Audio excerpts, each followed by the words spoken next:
या गुढीपाडव्याला असं काय होईल मला वाटलं नव्हतं. मी गुढीपाडवा अजिबात साजरा करू शकले नाही का ते तुम्हाला पुढे सांगतेच. तर इथं सर्वात पहिलं तर ह्यांनी आणलेला भाजी मार्केटमधून भरपूर असे भाजीपाला आणि तो तसाच ठेवल्यामुळं ना परत खराब होतो. त्यामुळे पटकन असं त्याला जिथल्या तिथं व्यवस्थित असं काढून व्यवस्थित सेट करून ठेवलेलं आहे. फ्रीज पण व्यवस्थित पुसून घेतलेला आहे आणि फ्रीजमध्ये पण भरपूर असा आठवड्याभराचा मी भाजीपाला ठेवलेला आहे.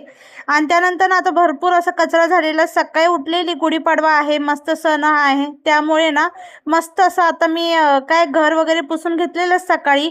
आणि मग काय आज हे बोलले जाऊ दे, आज स्वयंपाक पण साधा सिंपलच कर, कारण की मेन म्हणजे मला पिरियड आलेले, त्यामुळे मला काय गुढीपाडवा साजरा करता आला नाही. तर हाच माझा मोठा प्रॉब्लेम होता.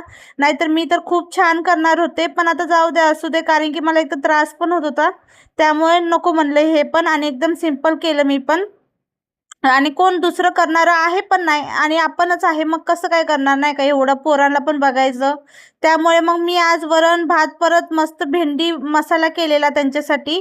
आणि माझा तर उपवास होता गुरुवारचा, तर माझा स्वामींचा प्रकट दिवस पण गेला आणि गुढीपाडवा पण गेला. सो चला जाऊ द्या, नेक्स्ट टाईम. त्यानंतर ना कपडे वगैरे धुवून घेतले. आणि बघा काय पण असलं तरी आपल्याला काय कामं चुकत नसतात. त्यानंतर मी चाय करून पिला आणि ह्यांना जेवण वगैरे दिलं. आणि समोरच्या ताईंनी मस्त असं गुढी उभा केलेली बघू शकता, पोरं पण बसलेले आणि मस्त अशी गुढी उभा केलेली आहे. असं आता आपण बघूया नेक्स्ट टाइम. आणि बस लांबूनच मी पाया पडले. त्यानंतर ना घरातले कामं होते तेच करून घेतलेले आहेत. तर असा होता बघा माझ्या गुढीपाडव्याचा असं रुटीन.